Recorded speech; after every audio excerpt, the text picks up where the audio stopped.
Hello guys, what's going on? It's Irad, and so today we are going to talk about the state of Star Citizen, which as of right now is not in a very good state. There are more and more reports from players who indicate that they can no longer play. Either they cannot enter the servers, which is the case for me, I'm getting stuck in infinite loading loops, or when they can get in, well, nothing is working, FPS missions are not working, space missions are not working, and a lot of the blame is being put on the Xenothreat dynamic event. And so there's been a lot of calls on Spectrum to stop the Xenothreat event, from asking CIG to stop that event. And there was a reply from Xylo here, who said that they commented briefly on the delay interaction in the Monday blog, so the This Week in Star Citizen. So they reposted the blog here on Spectrum, and they added also some additional context after that. So let's review a little bit what was said last Monday. So despite anticipating some turbulence during the initial release, they've always recognized the importance of persistent entity streaming as the most difficult and complex component of their efforts to enable server meshing. The engineering required for persistent entity streaming has been extensive, as it fundamentally alters how they record the state of the universe and introduces an unprecedented level of persistence that is unmatched by other games, yada yada yada. We already know that, they've said that many times. Basically, they're just copying and pasting their speech here, their pitch.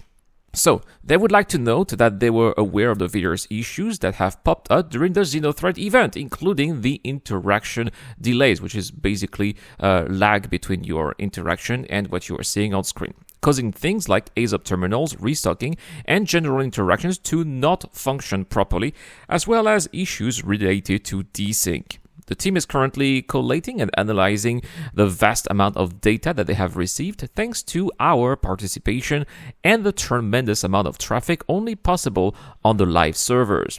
While these issues can be a hindrance in the short terms, they are a necessary and inevitable step in the ongoing process to develop and strengthen their backend for the big milestones ahead.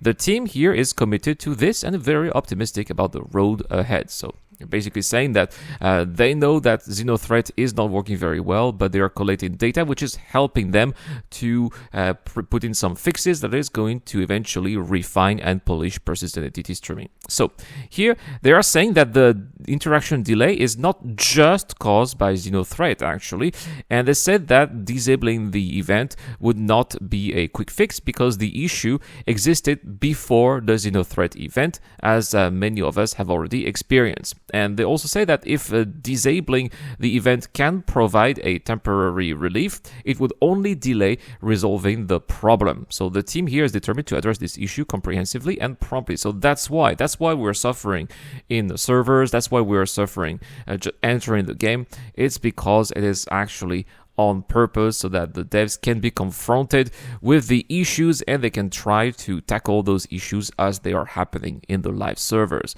The high traffic and ongoing Xenothreat have increased the frequency of delayed interaction, which has allowed the developers to observe and analyze the problem in real time.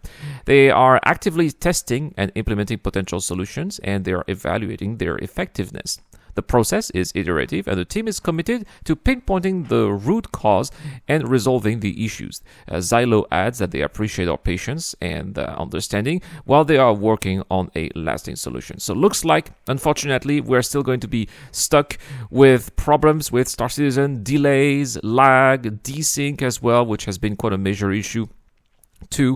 So looks like we're gonna have to brace ourselves, but we should not give up on hope. Eventually there will be some hot fixes. Sometimes they are, I don't know if you noticed, but from time to time when you click on the launcher you have a little update here. That's probably because the devs have put a hot fix trying to solve the problems. Now unfortunately the last one made it worse for me, and since the last mini update I have not been able to enter any server at all, but there are going to be more fixes and eventually they'll get there. So that's why we have to keep on testing. Imagine that it's basically, it's alpha. I know that people hate when we say that, but we're still testing new features, we're still testing new technology, and in this case, it is persistent NTSC streaming. Anyway, that's all for this video. I hope that this gave you an answer regarding whatever is happening right now with Star Citizen, and hopefully 3.19, which is coming up next month, is going to give us a smoother experience. I guess that time will tell if that's going to be the case or not. Guys, thank you so much for watching. I've been Erad. Shout out to my Patreon and YouTube members, including Dr. Falbin, Wolf, Backpack, Zeo Crusher, and Deplorable Infidel, and I'll see you guys later.